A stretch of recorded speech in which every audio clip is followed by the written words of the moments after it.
დღეს პარასკევია, რაც იმას ნიშნავს, რომ სოლიდარობის ფონდის მიერ გაკეთებული კიდევ ერთი კეთილი საქმის შესახებ უნდა ვისაუბროთ. შეგახსენებთ, რომ სოლიდარობის ფონდი პრემიერ-მინისტრის ინიციატივით დაარსდა და ის სრულად აფინანსებს სოლიდური სიმსივნის მქონე მოზარდებს, 21 წლამდე მოზარდებს და ჩვენთან სტუმრები არიან. სიამოვნებით წარმოგიდგენ ჩვენ სტუმრებს.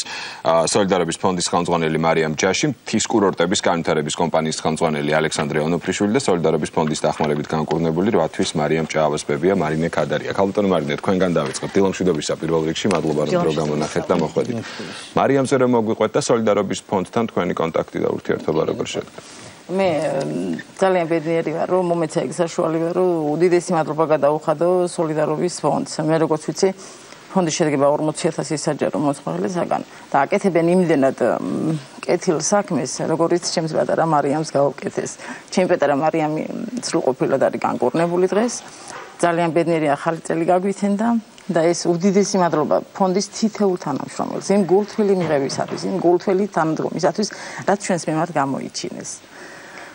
როგორ აღმოაჩინეთ სოლიდარობის ფონდი და როგორ დაუკავშირეთ? სოლიდარობის ფონდის აღმოჩენაში დამეხმარა და მინდა მართლა ვისარგებლო ეთერი და ნაძალადევის გამგებლის მოადგილის ქალბატონ ციალა ჯანელიძეს გადავუხადო უდიდესი მადლობა. მასთან ვიყავი მისული დახმარებისთვის და ის დაუკავშირდა ქალბატონ მარიამს და თხოვა რომ დამხმარებოდა და იმდენად სითბობი გერძენი ამ ფონდის თითოეული თანამშრომლისაგან. მე ძალიან ეიფორიაში ვიყავი პატარა 8 თვის 6 თვის მარიამი გადაკეტილი მქონდა ყველა გზა აქ და იძულებული ვიყავით რომ მაგრამ რა ვიცი უდიდესი მადლობა მინდა ფონდს გადავუხადე ჯანდაცვის სამინისტროს რა თქმა უნდა რაღაც გარკვეული ნაწილი ისიც დაგვეხმარა.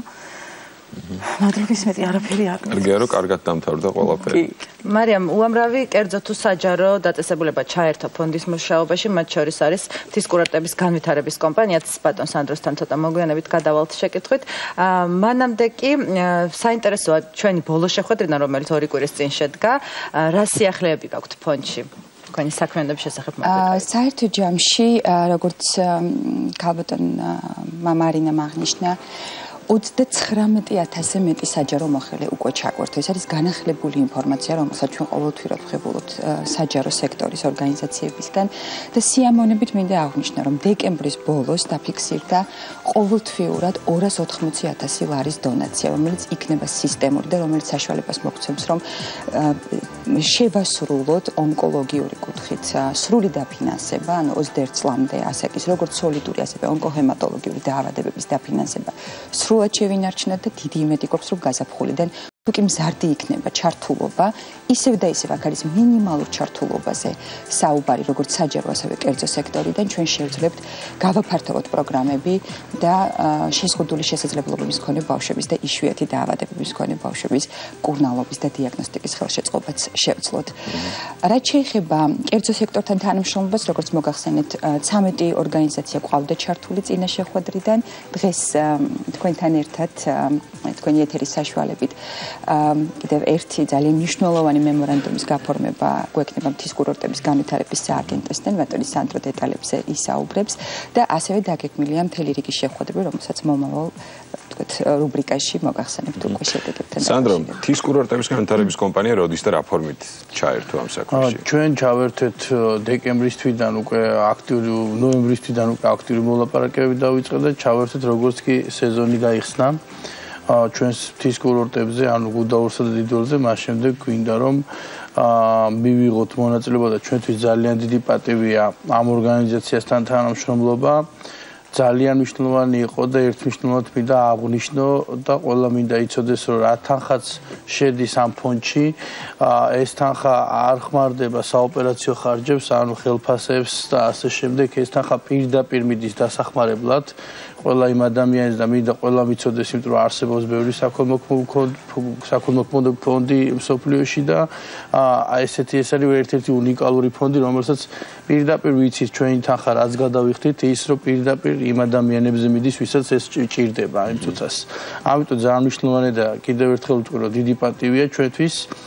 ჩვენ დავგეგმეთ, რომ ყოველი გაყიდული ერთდღიანი ბილეთიდან ან სეზონური ბილეთიდან გარკვეული თანხა გადაირიცხება ამ ფონდში. და ამით ჩვენ ჩავთეთ თლიანათელი საქართველოს სპორტული სამყარო, ვისაც თხილამურების რეალი უყვარს, აგრეთვე უცხოელები და აგრეთვე ის ადამიანები, ვისაც უბრალოდ უყვარს მთა. ძალიან მნიშვნელოვანია ეს ჩვენთვის და მგონია რომ გარკვეულწილად რაღაცა წლის შევიტანთ რომ კიდევ ერთი ადამიანს დავეხმაროთ ან რამოდენიმეს ჩვენი სიამოვნებით და იმ სიამოვნებით რასაც ადამიანები მიიღებენ ამის შემდეგ რაც ჩვენ გადავრიცხავთ ამ თანხას. რაც შეეხება დოკუმენტს რომელსაც ხელი უნდა მოეწეროს იმედის დილაში რა ითვალისწინებს ის რაზე? ზუსტად მაგი აღვნიშნე რომ ჩვენი გაყიდული ბილეთიდან გარკვეული თანხა პირდაპირ გადაირიცხება ამ ფონდში და პირდაპირ დაეხმარება რომელიღაც ადამიანს რომელიც ჯერჯერობით ჩვენ არ ვიცით. წესი ამოქმედება მას შემდეგ რაც ხელი მოეწერება. დიახ. ასე რომ ერთგვარი ისტორიული მომენტი იქნება შედგება. და მე დარწმუნებული ვარ რომ ეს მარტო ამ სეზონზე არ გაგრძელდება, ჩვენ აუცილებლად გავაგრძელებთ თანამშრომლობას შემდეგ სეზონებზეც და კიდევ უფრო გვინდა რომ უფრო და უფრო ჩართულები ვიყოთ ამ საქმიანობაში, იმიტომ რომ დახმარება ყველაზე დიდი ბედნიერება ადამიანის, რომელიც შეიძლება გააკეთოს და ამითი კიდე ის ხალხია ჩართული, რომელიც უბრალოდ სრიალებს და უბრალოდ სიამოვნებს ყოფნა კურორტზე. ანუ მეც ჩართული ყოფილვარ და ძალიან დიდი მადლობა. მარიამ, სტატისტიკაზე რო ვისაუბროთ, კარგახანია უკვე ეს ფონდი არსებობს და ფუნქციონირებს და 21 წლამდე ასაკის ადამიანებს ეხმარება. ძირითადად რა პრობლემატიკა აწუხებთ ხოლმე მათ და რა იცრას გულისხმობ ყველაზე მეტად მომართვიანობის შემთხვევაში ან რა ასაკობრივი რა ასაკის ადამიანები მიმართავენ ხოლმე ძირითადად ფონდს დახმარებისთვის. ჩვენ თავდაპირველად გავაჟღერეთ რომ ფონდი მოქმედებს ფინანსური პროექტირების საფუძველზე. ანუ ჩვენ წინასწარი ვიცით ყოველთვიურად სისტემური, ანუ პროგნოზირებადი დონაცია რა მოცულობის უნდა იყოს, რომ ჩვენ შევძლოთ გარკვეული კატეგორიის, თქვათ, დაავადებების დაფარვა. ამიტომ ჩვენ პირველი ნაბიჯები, როდესაც ჩვენ 100,000 ლარამდე ქონდა, ესე თქვათ, შემოწირულობები იყო სწორედ სოლიდური სიმსივნეები მხოლოდ და სულ ერთ თვეში გახსოვთ ალბათ 500,000 ლარიანი დონაცია განახორციელა თურქულმა კომპანიამ. ჩვენ მოგვეცა საშუალება როგორც სისხლის დაავადებებზე, ონკოლოგიურზე, ასევე ნებისმიერი სახის სიმსივნურ დაავადებაზე, ათვისებიანი სიმსივნურ დაავადებებზე გაგვეფართოვებინა ეს პროგრამა. საშუალოდ ექიმ ონკოლოგებთან, პედიატრ ონკოლოგებთან კონსულტაციით ჩვენ ვიცით, რომ ყოველწლიურად 150-დან 200 ბავშვამდე და ახალგაზრდას 21 წლამდე ასაკის ახალგაზრდას ჭირდება ეს დახმარება. ფონდის ამოქმედებიდან პრაქტიკულად სექტემბრიდან, როდესაც ჩვენ დავიწყეთ უკვე მუშაობა, 58 ბავშვის და ახალგაზრდის დაფინანსება დაამტკიცა უკვე ფონდის მუდმივ მოქმედა კომისიამ, რომელიც არის სახელმწიფო კერძო არასამთავრობო და საერთაშორისო ორგანიზაციების მხრივ წარმოდგენილი და 1,200,000 ლარს გადააჭარბა კომისიის მიერ დამტკიცებულმა დახმარებამ. რაც შეეხება თავად პრობლემებს, ძირითადად რადგან ბავშვთა ონკოჰემატოლოგიური პრობლემა სახელმწიფოს მიერ ასე თუ ისე კარგად ფინანსდება პრაქტიკულად ონკოჰემატოლოგიის კუთხით საქართველოში ჩვენ არ გვჭირდება დამატებითი დახმარება. შეიძლება იყოს გამონაკლისი მაღალ ტექნოლოგიურ კვლევებზე, მაგრამ ძვლის ტვინის ტრანსპლანტაციას, როდესაც ეხება საქმე საზღვარგარეთ, პრაქტიკულად ფონდი მზად არის, რომ ჯანდაცვის სამინისტროს თანადაფინანსებასთან ერთად სრულად უზრუნველყოფს ძვლის ტვინის ტრანსპლანტაცია.